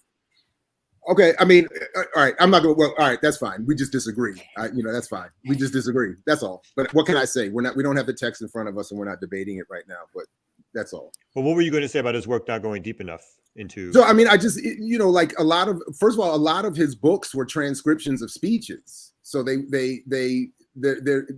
and I don't mean to sound like a traditional academic, but they don't meet that standard. Mm-hmm. And I think that they're incredibly valuable. His lectures and his books are incredibly valuable, but there is no specific deep dive into materialism. He doesn't do, whatever all the people is claiming he doesn't do a deep dive into materialism and explain why it's insufficient. He just simply says in various ways things like, I learned from Marx, but Marx isn't sufficient. Okay, but that's not a deep dive into Marx and an explanation of how Marx and then Rodney or other Black and African world materialists are incorrect for their application of Marx and their work, and why his preferred method is an improvement. No one has done that I'm aware of, because it would require a deep dive read into both camps, and I'm just not aware of anyone with that level of interest or expertise having done that. And he definitely didn't do it in Africa, in whichever book was, I can't even remember now, the Who Betrayed the African Revolution or whichever one was mentioned. But you're asking to be brought up. It's not my show. And again, if my colleagues want to do it, I'm happy to get into it. But I don't think that I don't feel like it's necessarily that appropriate. Sounds like a topic for your Friday show, Jared. Are you gonna be back stateside then? So I won't be back this week. And someone asked about BPM being on a break. No, I was supposed to be on a break this week. I just had a moment to pop in from my break to do this. BPM is taking a break at the end of the year. The collective is taking the last week of the year off before we relaunch or whatever, pick back up in the new year. But I would like to see all power to the, unless you all want to have him just jump up here, I would be more interested in you producing, because I said this to someone else who I don't know, who invited themselves to my platform or our platform to debate me. I would rather see you produce the work that explains yourself, and then we could get into it. I don't know that, honestly, and no disrespect, I just don't know that it would be of any value here to do that. Because all I'm saying is, I'm not saying Clark was wrong. I'm just saying his work does not properly address at the level I think we need these differences. So I don't really know what the value of a debate right now would be. But if you think I've got something wrong, lay it out and demonstrate and show in the work somewhere. Send me the link, and then let's go from there. So speaking about a link that's missing. Oh, wow. Don't you say nothing bad about Dr. John Henry Clark. Now that's he breaks it down for the common man where we can understand. You know what I mean? Without using a bunch of big words that we don't understand. Again, I'm not dissing Dr. Clark, and I hope I'm being heard here. I tried to say it without sounding as arrogant, but I put in a lot of work. I did my master's thesis on him. I studied under the people that studied him, with him. I studied in the John Henry Clark Library. There's not one thing that man wrote or left on tape that I haven't investigated deeply, and I'm confident in saying that. So all I'm simply saying is his work. He, as you said here, Doctor, he lays out the summary, and that's great.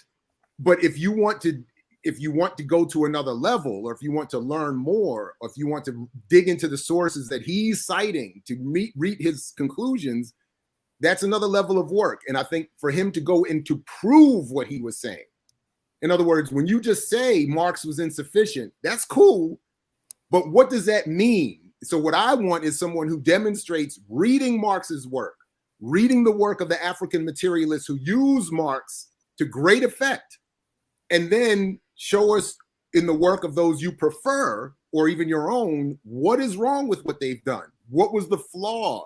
What did they miss? What could we learn from in this other body of knowledge that we ignore when we study only that end?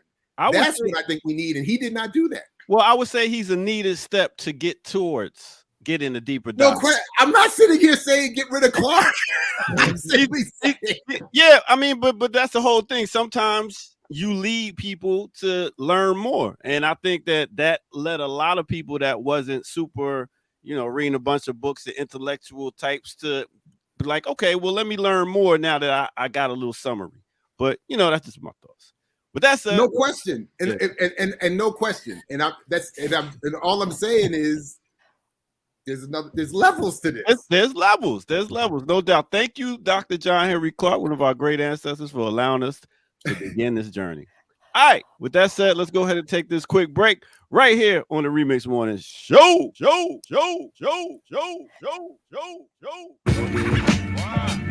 We have SWLE on deck.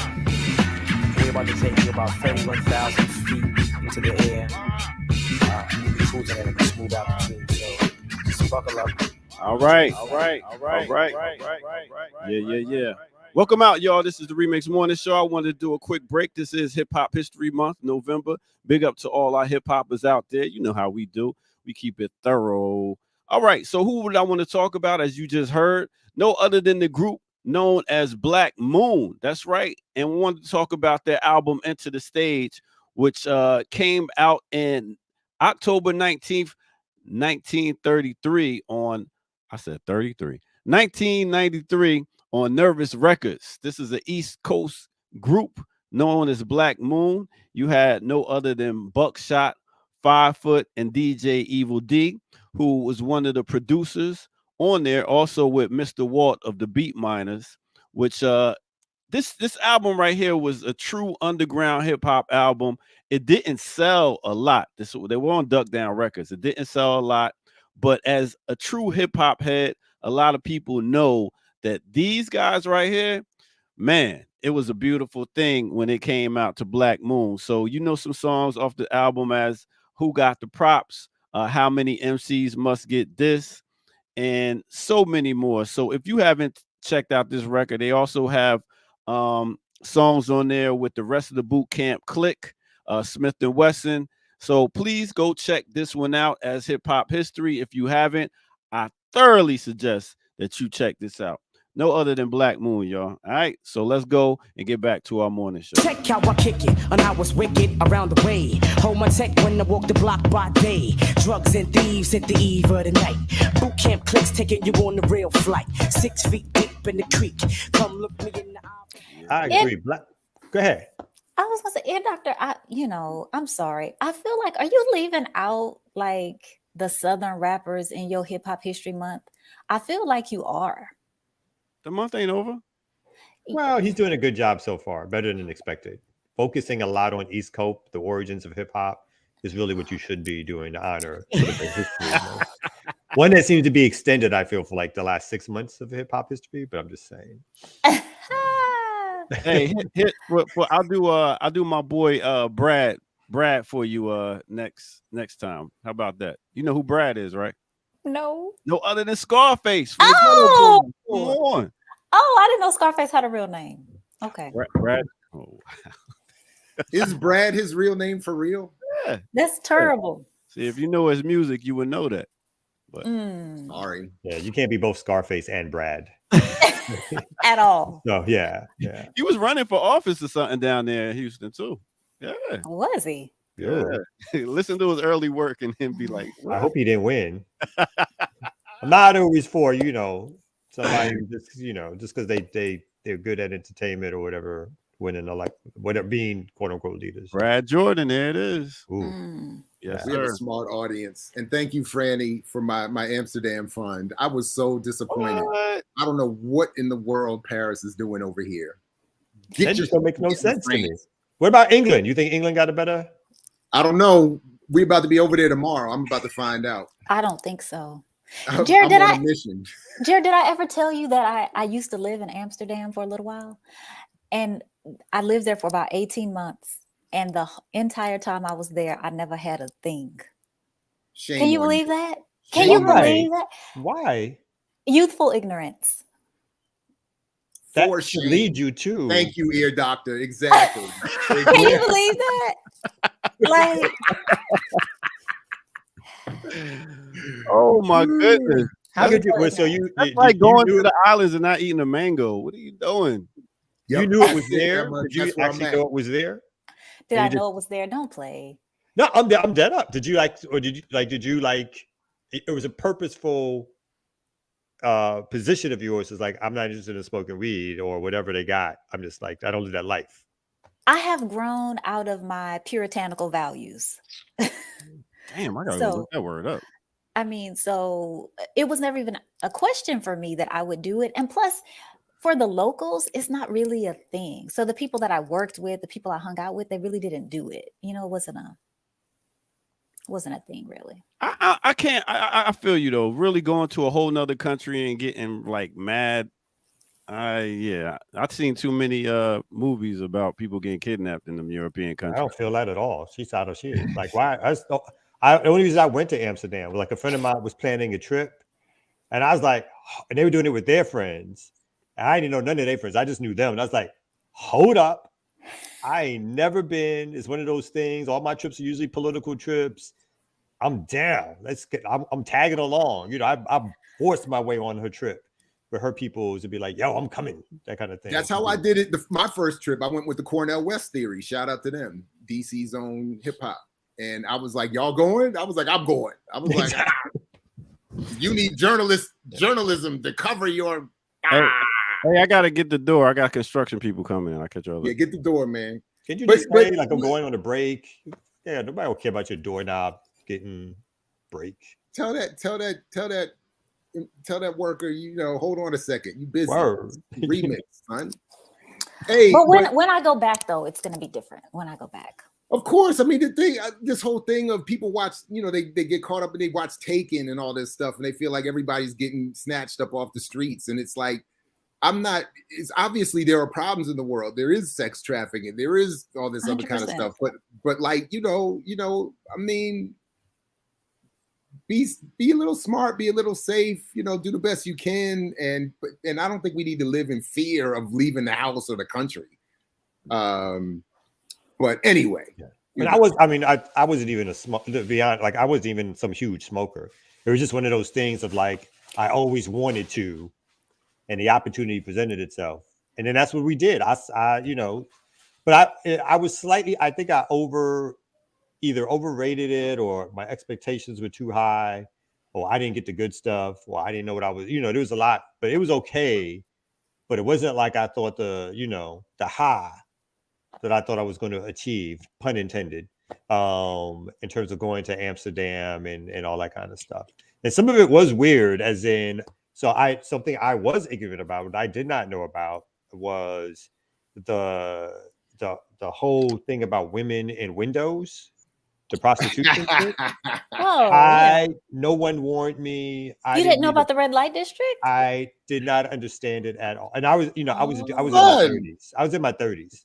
And so this is my Really? own ignorance. So I just was no idea whatsoever. It doctor said, I knew that. Wait a minute. All you got to do is come to South Fulton, right here in Atlanta. That's the red light district. Used to be on Metropolitan. I'm just saying. I just had never seen some shit. Like, I've been to New York. I've been to Times Square, but I just never seen no shit where human beings were stationed in windows to be picked out. And I did not have the reaction of like, oh, like this, it was a dude's thing or whatever. I fully went into like, do we need to break the glass to get you out, to free you? Yeah. It was just like some weird, unrecognizable kind of like, this is some crazy shit or whatever like that.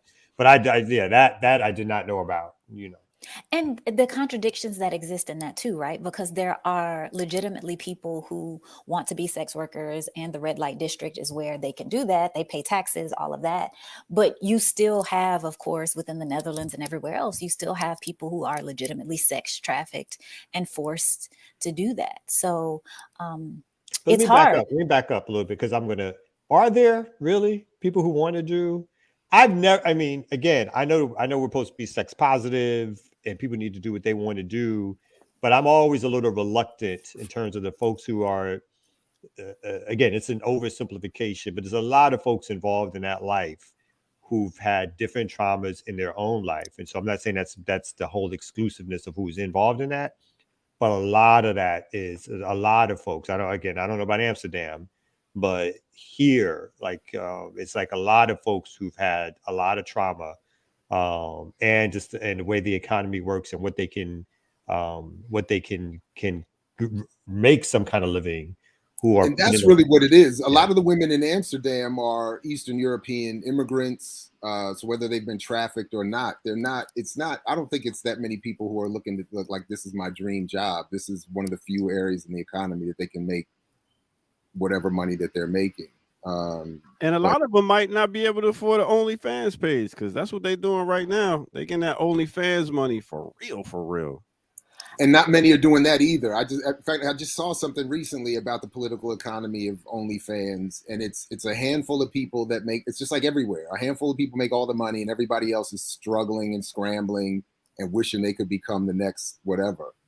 But again, but similarly, my question would be: so OnlyFans is just another area, a new way to exploit women in a new technological moment. And I don't know that women are saying, I don't know that women were driving that industry saying, man, if I just had a digital way to exploit myself, I would much prefer that. And I wouldn't have to get into a window or be on a street corner, or make a video, be in some industry. I don't think that's how it happened. I think, probably some man said, hey, let's make it easier for men with money to pay women to do things that they wouldn't do for us for free. Yeah, it's safer.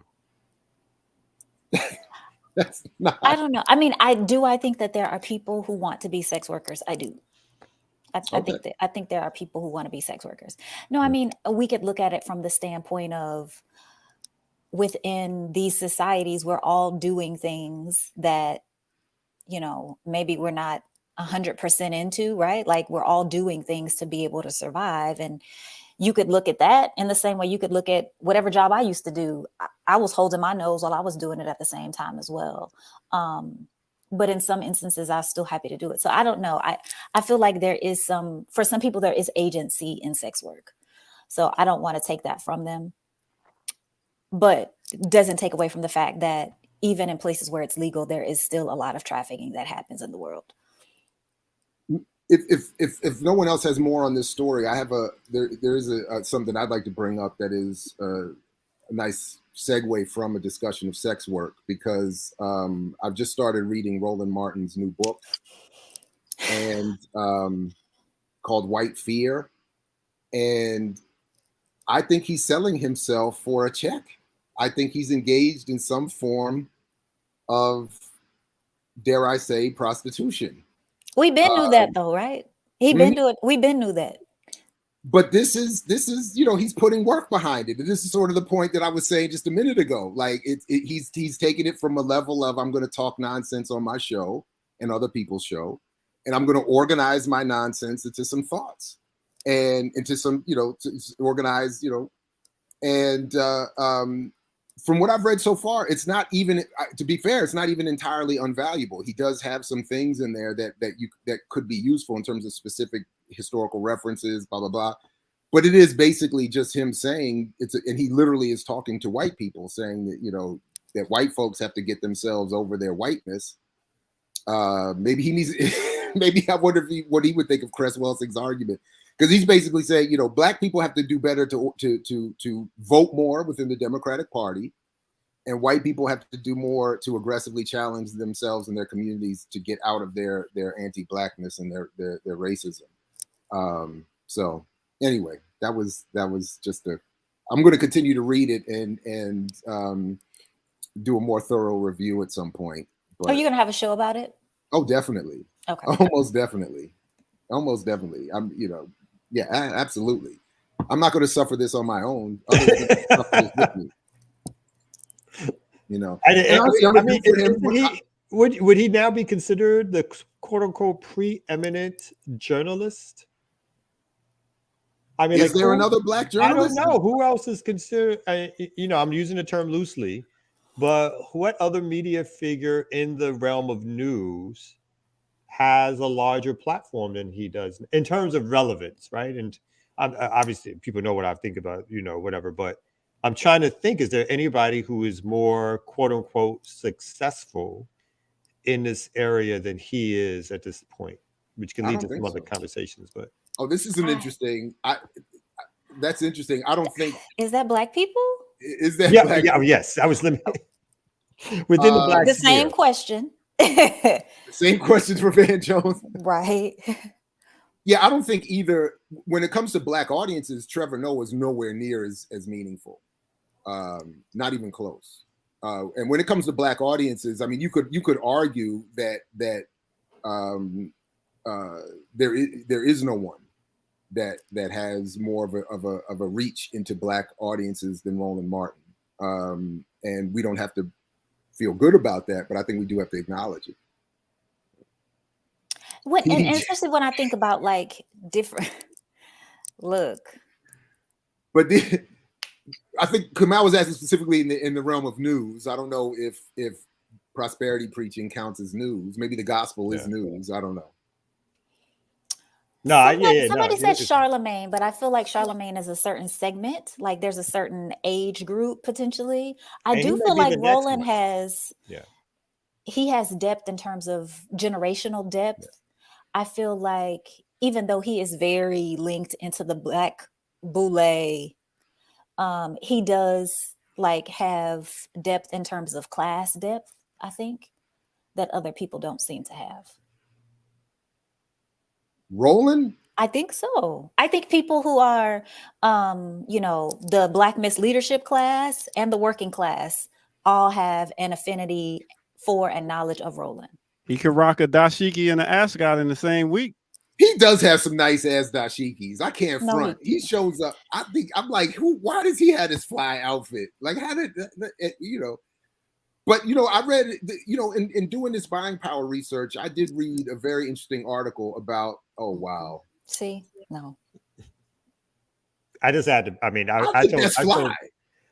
showed Ear Doctor this earlier, like in a week or something like that. His 54th birthday little video, but this is the type of shtick for him, probably that keeps him somewhat connected.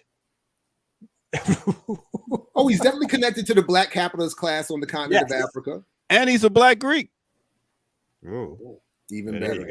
Yeah, but I think he's the guy. But Erica, the article I'm talking about was referencing Tom Joyner, and was making a point, an academic journal point about how academics fail on the class question in not paying enough attention to Tom Joyner and that layer of media, that we spend too much time, focused on this, that, and the third, and don't realize how Tom Joyner, and to your point, I think you're right, Roland Martin addresses Tom himself Joyner to a class of the Black community that most don't. And so when I heard you say class, I don't mean to suggest he has an actual class consciousness. It's more of a, I'm going to speak to the people because that's where my bread and butter is, and that's where my advertising dollars come in and all that other kind of stuff. But he has a working class Black audience. Yeah. Yes, and he's where the people are. He's where the people are aspirationally, and he's where the people are actually. Right. I think that's fair. And his job is to keep the people there. His job, I mean, there's been folks. Right. Don't change their aspirations. That's right. There's been folks before him. He's filling a particular role, which people have already been propagandized in over decades, if not centuries at this stage. And I brought it up because it's like less about his obvious success, but more about the role he fulfills within what we would call a mainstream view of who gets to talk to Black folks writ large about issues, concerns, and how that is framed. I think he continues in that generation of folks who get to do that. And again, as Jared mentioned, connecting folks to the Democratic Party, getting folks hopped up on the idea of support for him is support for Black people, getting folks hopped up on the idea of getting more resources makes you more important, and so therefore you should strive to continue on in a capitalist market or system. Probably, interviewing lots of Black entrepreneurs or guests, having the level of certain level of Black intellectualism or intellectuals who have their degrees or pundits to keep the conversation going in a certain realm. I think he fulfills, not by himself, of course, but he probably within the news frame. I think that's true. If somebody mentioned Mark Lamont Hill, I don't think he's that popular as. No. Yeah. But to be honest, he could die and Black people would not en masse know about it. Right. It's like that level of whatever. Yeah. And Oprah was lost, and Devil's Advocate is right that Oprah's audience were rich white women. And again, Daphne Reed's essay in Kevin Powell's Step Into a World from 2000 is still the best I've ever seen in explaining. And she gets in at Toni Morrison too, and shows that it was Oprah made Toni Morrison popular and did so by introducing her to white women with money. I was like, man, that's woo. That book. Did she make her popular, or did she make her more popular? I mean, oh no, she made her white famous. Yes, Toni was Black famous. Okay, let's admit that Toni was. No, it's not taken away from Toni. It's saying, again, like he was saying, like this is how Toni expanded her audience to become even more, again, not just more famous, but wealthier, right? Black famous is not enough. Yeah. So, and Oprah, that's what Oprah was saying. She was like, "I like you, and you're Black famous. We're gonna step it up a notch. That's how much I like you, Toni. We're gonna step it up a notch."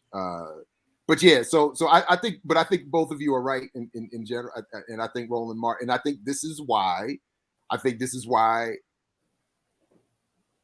I might interpret the loss of a comrade or two to Roland.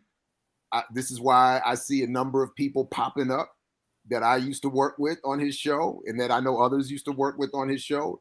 And I think that the invitation to reach that mass Black audience is very difficult for people who actually care about Black people, but would rather talk to a bunch of Black people in a soft way than a less smaller group in a real way. And they'll try to convince themselves that by doing this, that they will be able to reach that level of politicizing or moving Black folks. Again, and sometimes it's always like the moment that actually does start happening is the moment you are no longer invited on the show. It's one thing they can invite you on to make fun of you, like as they do, and some of these folks deserve it. Folks who are not in their they're not of their political ilk, right? They're not liberal Democrats or but they're like the narrow nationalist type. Like they're on so that they can dispose of them in their politics and have them represent larger movement politics in doing so. But if you get on and you're able to sort of cut through and establish some seriousness in terms of the dialogue and conversation and make people think, that's when you're also going to get cut off, because they're looking at, they're like you said, like they'll give you a little bit because you're smart. But if they feel like you're going to take, if you get on that show, Jay, and you start talking about how the black buying power myth, and they feel they can't knock it down, you never, you know what I mean? Like you won't be on again. Or Verizon gonna cut the Wi-Fi. Something's gonna happen. Hey, look, I know we got to get out of here real quick. I saw the movie Harriet on the flight over here, and I had never seen it, and I think we all have to talk about it. Who's in that one? I don't even know the name. I can't remember the names of the major players, but I was like, wow. And it's so many messes. Anyway, I just wanted to throw that in there real quick. And they make Frederick Douglass look, they got him in there looking bad. I'm like, did the filmmakers hate Fred? Anyway. So a big shout out to everybody. Thanks for letting me pop on here this morning. The time went way faster than I thought. I was ready to sit down. I was like ready to get another coffee and get busy. But anyway, appreciate all of you. Hey, Jared, we got to sit down and talk about that Michael Eric Dyson on Drink Champs. It was a good interview, man. It was a good interview. You got to watch it just as a journalist. I'm going to have to get drunker than Nori and what's his name? He had good production. He had good questions. Nori, he ain't drink nothing this time. Yeah, no, he didn't have Dyson in there taking shots. See, Dyson ain't no real academic. I will go in there and drink them under the table and run down the knowledge. That's how BPM gets it done. True. And it's slightly different, but we got to talk about the Jon Stewart interview with Hillary Clinton and Condoleezza Rice at some point. Ooh, I mean, it's a study in so not U.S. establishment politics and how it works to put forth a message. So we got at some point come back on that. Okay, if you got telling me to calm down, stop telling me to calm down, calm up. That's right. Hey, if you got a little Paris break tomorrow too, come through. Yeah, you don't want to go on no walk. No, man, we're gonna be, we on the trains. I'm not gonna be able to do it the rest of this week. We moving around for real the rest of this week. So. We ain't gonna be here Thursday. I think everybody's gonna be doing a Thanksgiving thing, so we're gonna probably play a replay. And I'm a black bomber, so I'll be cooking tomorrow. So all right. Good luck. And I saw this sounds. I gotta look at. I saw that. True. Yeah. He said he playing that Jay-Z publishing. Not search on there. I know I only saw that clip. Is MC Search gonna get into the black Jew thing? Ooh, I want to see that. He'll be their expert. He will, because he'll be their expert. Nice. And he's got a black wife. Mm-hmm. He'll be considered their expert no matter what he says. Okay. Dope. Well, we got 1 minute left. Make sure y'all tune in the morning. We will be here. We got Lucretia coming on tomorrow. See, she agreed to come on. It's not Thursday, it's Wednesday. Yeah. Well, that's what I'm saying. Everybody's pretty much gonna be doing a Thanksgiving thing. So we're gonna go ahead and rock out tomorrow real hard. Do a rerun on Thursday, and come back and bless y'all next week with the brand. I like when he interrupts me to let me know like he's producing the show. So shut the fuck up. I already got this locked down. No problem, bro. That's what I'm here for. All right, so that is it once again right here on the Remix Morning Show. See y'all in the morning. Peace out, people. Peace.